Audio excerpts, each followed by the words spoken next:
গতিকে ইতিমধ্যে আমাৰ সমাধান কাৰ্যসূচী ইমানতে সামৰণি মাৰিছোঁ।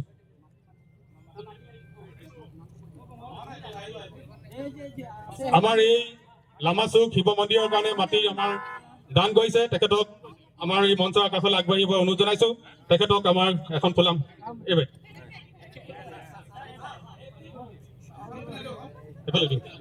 হ'ব।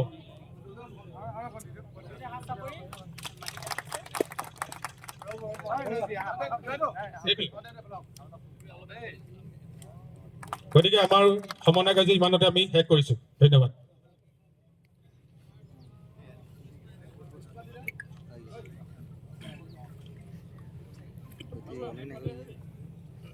ইতিমধ্যে সমন্বয় কাৰ্যসূচী শেষ হৈছে। ইয়াৰ পিছতেই আমি মাননীয় সাংসদ গৌৰৱ গগৈ ডাঙৰীয়াক ৰাইজক উদ্দেশ্যি ভাষণ প্ৰদান কৰিবৰ বাবে অনুৰোধ জনাইছোঁ। নমস্কাৰ।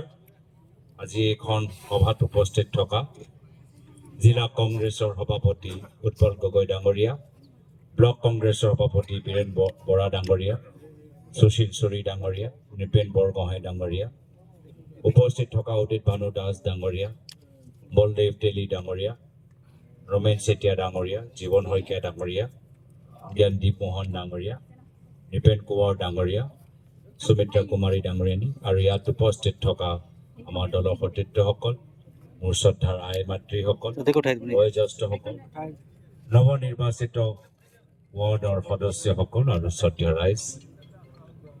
প্ৰখৰ ৰ'দ, এইকাৰণে মই বিশেষ দীঘলীয়া নকৰোঁ। আজি সাংসদ এলেকা উন্নয়ন পুঁজিৰ যোগেদি 2 লাখ টকা আগবঢ়োৱা গৈছে। আশা কৰোঁ আগন্তুক দিনত আপোনালোকৰ মন্দিৰৰ কামখিনি কিছু পৰ্যায় আৰম্ভ কৰা হ'ব। তাৰপিছত সকলোৱে যে ৰাইজৰ হৈ নিৰ্মাণৰ কামত অলপ সহায় কৰে, মই অনুৰোধ জনাইছোঁ। এটা পবিত্ৰ কাম আমি সকলোৱে মিলিজুলি কৰিলেহে কামখিনি সম্পূৰ্ণ হ'ব। আজি দলে আমালোকৰ ওপৰত এটা নতুন দায়িত্ব দিছে, প্ৰদেশ কংগ্ৰেছৰ সভাপতি। আৰু সভাপতি দায়িত্ব লোৱাৰ পিছতে মই কৈছোঁ যে এই দায়িত্ব পালন কৰোঁতে আমাক সহায় লাগিব, ৰাইজৰ সহায় লাগিব, বয়োজ্যেষ্ঠসকলৰ আশীৰ্বাদ লাগিব, সচেতন ৰাইজৰ সুপৰামৰ্শ লাগিব, যুৱকসকলৰ সমৰ্থন লাগিব। আৰু সেয়া কামনা কৰিবলৈ আপোনালোকৰ মাজত আহিছোঁ। কংগ্ৰেছ দল সদায় বিচাৰ কৰে যে ৰাইজৰ পৰামৰ্শ অনুসৰি আমি কামখিনি কৰিব লাগে। গাঁৱৰ ভিতৰত যিসকলে ঠিকা কৰে, হাজিৰা কৰে, পঢ়াও তেওঁলোকে শিক্ষকৰ দৰে কাম কৰে, আমি তেওঁলোকৰ উজ্জ্বল ভৱিষ্যৰ বাবে আমাক কাম কৰিব লাগে। আমি বিচাৰোঁ যে গাঁৱৰ ভিতৰত ভূমিপট্টা যে ৰাইজে পাওক, উপাৰ্জন কৰিবলৈ এটা সুবিধা পাওক, নিজৰ থলুৱা উৎপাদনৰ বাবে ভাল মূল্য পাওক, এয়া হ'ল আমাৰ লোকৰ উদ্দেশ্য।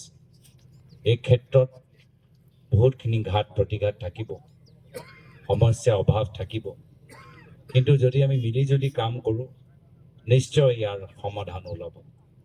আমি মাত্ৰ চৰকাৰী বিষয়ৰ ওপৰত নিৰ্ভৰ হ'বলৈ বিচৰা নাই, আমি গুৱাহাটীত থকা ডাঙৰ ডাঙৰ ঠিকাদাৰৰ ওপৰত নিৰ্ভৰ হ'বলৈ বিচৰা নাই, আমি মাত্ৰ এজন বা দুজন ব্যক্তি কেন্দ্ৰ কৰি গোটেই অসমখন আমি চলাবলৈ বিচৰা নাই। এই অসমৰ ভিতৰত সকলোৰ অধিকাৰ আছে, বড়ো হওক, কাৰ্বি হওক, মিচিং হওক, অসমীয়া হওক, আদিবাসী হওক, চাহ জনগোষ্ঠী হওক, সকলোৱে ইয়াত বসবাস কৰে। আৰু মোক মনত পৰে মোৰ প্ৰয়াত পিতৃ তৰুণ গগৈদেৱ বৰলৈ। তেওঁ ৰাজনীতিৰ জৰিয়তে অসমত শান্তি ঘূৰাই আনিব পাৰিলে, সমন্বয় ঘূৰাই আনিব পাৰিলে। কিন্তু আজি এই শান্তিত এই অসমৰ ভিতৰত মানুহৰ হৃদয়ৰ ভিতৰত এতিয়া অশান্তি সোমাই গৈছে, ভয় সোমাই গৈছে, নিজৰ কথা ক'বলৈ ভয় কৰে, চৰকাৰৰ সমালোচনা কৰিবলৈ ভয় কৰে, চৰকাৰৰ অভাৱ ভুলখিনি দাঙি ধৰিবলৈ ভয় কৰে। এই ভয় আমি নাইকিয়া কৰিবলৈ বিচাৰোঁ। কোনো ব্যক্তিগত স্বাৰ্থ নহয়, ৰাইজৰ হাতটো আৰু শক্তিশালী কৰিবলৈ আমি ৰাজনীতি কৰিবলৈ বিচাৰোঁ। ৰাইজৰ মুখখনত হাঁহিটো ঘূৰি আহক, ৰাইজে আগন্তুক দিনত আৰু তেওঁলোকে সাহসেৰে আগবাঢ়ি যাওক এয়া কাৰণে আমি ৰাজনীতি কৰিবলৈ আহিছোঁ আশা কৰোঁ যে আগন্তুক দিনত আপোনালোকৰ সহায় আৰু সমৰ্থন আমি পাম ৰাইজৰ মাজত আমি এটা নতুন জনপ্ৰিয়তা লাভ কৰিছোঁ এই জনপ্ৰিয়তাটো চাই বৰ্তমান বিজেপি চৰকাৰ ভয় কৰিছে গম পাই গৈছে যে পৰৱৰ্তী দিনত বিধানসভা নিৰ্বাচনৰ পিছত তেওঁলোকৰ হাতৰ পৰা ক্ষমতা যাব ক্ষমতা গ'লে ক'ত ক'ত তেওঁলোকে কেলেংকাৰী কৰিছে মাটি কেলেংকাৰী ধনৰ কেলেংকাৰী ঠিকাৰ কেলেংকাৰী গোটেইখিনি কথা ৰাজহুৱা হৈ যাব এটা এটাকৈ তেওঁলোকক হিচাপ দিব লাগিব এয়া লৈ তেওঁলোকে ভয় কৰিছে কংগ্ৰেছ দলৰ উত্থান চাই ৰাইজৰ মাজত বৃদ্ধি হোৱা সাহস চাই আৰু সেইকাৰণে আমাৰ কংগ্ৰেছৰ ওপৰত ভুৱা অভিযোগ আনি থাকে বিভিন্ন সময়ত ভুৱা